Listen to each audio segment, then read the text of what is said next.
नमस्कार दोस्तों, स्वागत है आपका आज की बेहद बड़ी और जरूरी खबरों में। लेकिन खबर में आगे बढ़ने से पहले अगर आप भी भाजपा सरकार का विरोध करते हैं तो आप अभी इस वीडियो को लाइक कीजिए और इस लाल बटन को दबाकर चैनल को फ्री में सब्सक्राइब करके घंटी बजाइए और कमेंट सेक्शन में लिखें जय हिंद। रुक करते हैं पहले खबर की तरफ। राजस्थान विधायकों की खरीद फरोख्त में 3 निर्दलीय एमएलए के खिलाफ एफआईआर। जी हां दोस्तों, पूछताछ के लिए बुला सकती है एसीबी। भाजपा के 2 नेताओं की हुई है गिरफ्तारी। राजस्थान में सियासत सरगर्म है। राज्यसभा चुनाव के दौरान रेगिस्तान का सियासत तापमान बढ़ा देने वाला हॉर्स ट्रेडिंग का जिन्न एक बार फिर से बोतल के बाहर आ गया है। विपक्षी भारतीय जनता पार्टी के 2 नेताओं को स्पेशल ऑपरेशन ग्रुप की गिरफ्तार कर लेने के बाद एंटी करप्शन ब्यूरो भी सक्रिय हो गई है। एसीबी ने विधायकों की खरीद फरोख्त से जुड़े इस मामले में 3 निर्दलीय विधायकों के खिलाफ प्राथमिकी दर्ज की है। जानकारी के मुताबिक दौसा जिले के महवा विधानसभा क्षेत्र से विधायक ओम प्रकाश हुडला, अजमेर जिले के किशनगढ़ से निर्दलीय विधायक सुरेश टांक और पाली जिले के मारवाड़ जंक्शन से विधायक खुशवीर सिंह के खिलाफ एसीबी ने प्राथमिकी दर्ज की है। गहलोत सरकार गिराने की साजिश में 2 बीजेपी नेताओं का नाम पूछताछ के बाद अरेस्ट। एसीबी इन विधायकों को नोटिस देकर पूछताछ के लिए बुला सकती है। गौरतलब है कि एक दिन पहले ही विधायकों की खरीद फरोख्त कर प्रदेश की गहलोत सरकार को अस्थिर करने का प्रयास करने के आरोप में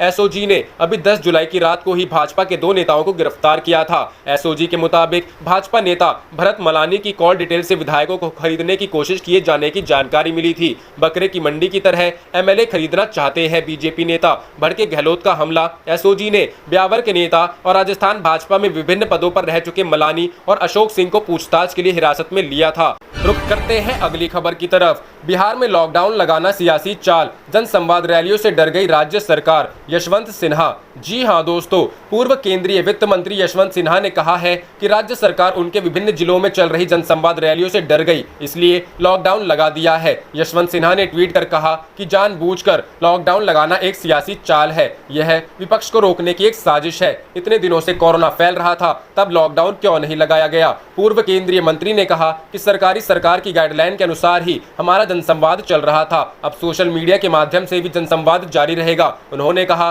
कि वे वर्चुअल रैली की बजाय लोगों से सीधा जनसंवाद कर रहे हैं। कहा कि बदलो बिहार बनाओ बेहतर बिहार के नारे के साथ गया, जहानाबाद, औरंगाबाद, सासाराम आदि जिलों में लोगों से सीधा जनसंवाद किया। लोगों ने उत्साह के साथ उसमें भाग भी लिया। यशवंत सिन्हा ने कहा कि राज्य में कोरोना की जांच की गति बहुत धीमी है, यह चिंता का विषय है। बिहार की बदहाली के लिए राज्य सरकार है दोषी। यशवंत सिन्हा। पूर्व केंद्रीय वित्त मंत्री यशवंत सिन्हा ने बिहार में एक नए राजनीतिक विकल्प की घोषणा कर दी। उन्होंने कहा कि उनका फ्रंट बिहार विधानसभा का चुनाव लड़ेगा। उन्होंने खुद भी चुनाव लड़ने के संकेत दिए। उन्होंने इस बार बदलो बिहार का नारा दिया। यशवंत सिन्हा ने कहा कि उनका फ्रंट मजबूती से चुनाव लड़ेगा। यह भविष्य बताएगा कि वे तीसरे फ्रंट है या पहले फ्रंट है। यशवंत सिन्हा ने आरोप लगाया कि नीतीश सरकार अपने 15 साल के कार्यकाल के आधार पर विफल है। इसी कारण नए मोर्चे के गठन की आवश्यकता पड़ी। अभी कई नेता उनके संपर्क में है और ये सारे लोग इस मोर्चे में शामिल होंगे। आरोप लगाया कि बिहार की बदहाली के लिए राज्य सरकार दोषी है।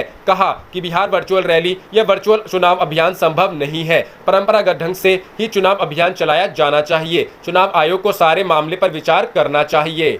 रुक करते हैं अगली खबर की तरफ। ईवीएम से फैलेगा कोरोना, बैलेट पेपर से कराओ उपचुनाव। जी हां दोस्तों, मध्य प्रदेश में कोरोना का कहर है। बहुत से जिले कोरोना से प्रभावित हैं। ऐसे में 24 सीटों पर होने वाले उपचुनाव बैलेट पेपर से कराए जाएं, क्योंकि ईवीएम मशीनों के इस्तेमाल से संक्रमण के फैलने का खतरा बढ़ सकता है। इसलिए राज्य सरकार व चुनाव आयोग को आमजन की स्वास्थ्य को दृष्टिगत रखते हुए बैलेट पेपर से चुनाव कराना चाहिए। इस आशय की बात पूर्व वित्त मंत्री तरुण भनोट ने कही है। पूर्व वित्त मंत्री व ग्वालियर प्रभारी तरुण भनोट ने कहा कि कोरोना संक्रमण के कारण प्रदेश के कई जिले प्रभावित हैं, इसलिए 24 सीटों पर होने वाले उपचुनाव बैलेट पेपर ही कराए जाएं, ताकि लोगों को कोरोना संक्रमण से बचाया जा सके। उन्होंने कहा कि कोरोना संक्रमण के मामले प्रदेश में तेजी से बढ़ रहे हैं। उपचुनाव में यदि ईवीएम से मतदान होगा तो संक्रमण फैलना संभावित है, इसलिए चुनाव आयोग को इस ओर ध्यान देना चाहिए।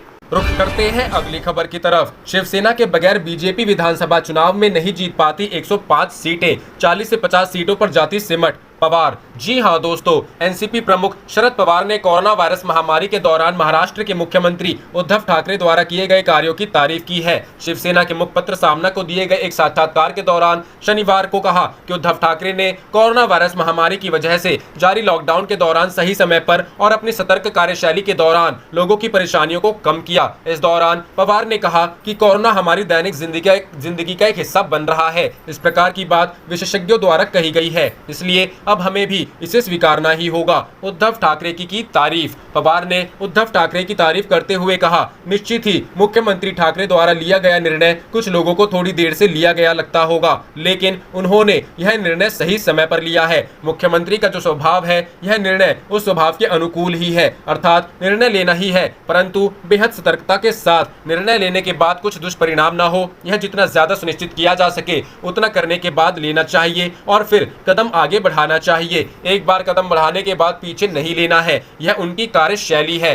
शिवसेना की तारीफ। शिवसेना की तारीफ करते हुए पवार ने कहा कि शिवसेना के काम करने की विशिष्ट शैली है और वह कि कोई काम हाथ में लेने के बाद उसे दृढ़ता पूर्वक पूरा करना। पवार ने कहा कि भाजपा के साथ रहकर शिवसेना ने भारी कीमत चुकाई। पवार ने कहा कि पिछले 5 साल के दौरान यूपी की सरकार थी, लेकिन भाजपा ने शिवसेना को करीब करीब किनारे कर दिया। बीजेपी को खरी खरी सुनाते हुए शरद पवार ने कहा कि अगर विधानसभा चुनाव में बीजेपी के साथ शिवसेना ना होती तो उसे 105 सीटें भी नहीं मिलती। पवार ने कहा, रास्पष्ट मत है कि विधानसभा में उनके विधायकों का जो 105 फिगर हुआ उसमें शिवसेना का योगदान बहुत बड़ा था। उसमें से तुमने शिवसेना को माइनस कर दिया होता, उसमें शामिल नहीं होती तो इस बार 105 का आंकड़ा तुम्हें कहीं तो 40 से 50 के करीब दिखा होता। भाजपा के लोग जो कहते हैं कि हमारे 105 होने के बावजूद हमें हमारी सहयोगी यानी शिवसेना ने नजरअंदाज किया अथवा सत्ता से दूर रखा।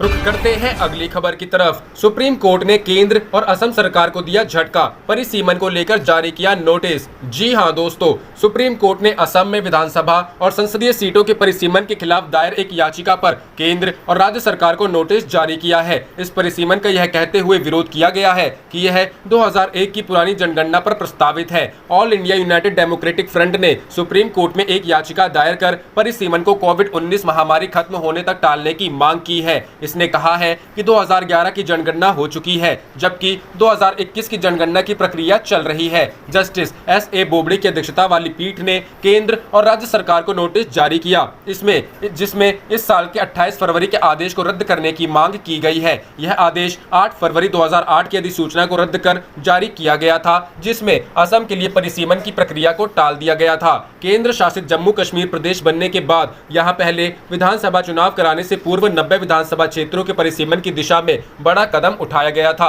लोकसभा स्पीकर ओम बिरला ने जम्मू कश्मीर सहित अन्य केंद्र शासित राज्यों के लिए केंद्र सरकार द्वारा गठित परिसीमन आयोग में एसोसिएट सदस्यों को नामांकित किया था। जस्टिस रंजना प्रकाश देसाई को 7 मार्च को परिसीमन आयोग का अध्यक्ष बनाया गया था।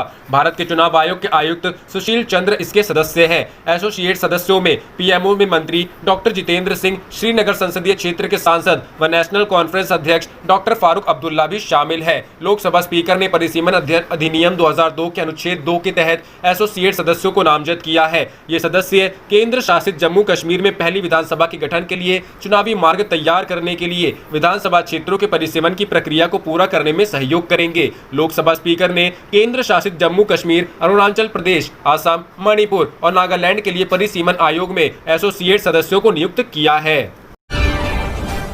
आप देख रहे थे आपका अपना चैनल जय हिंद जय भारत।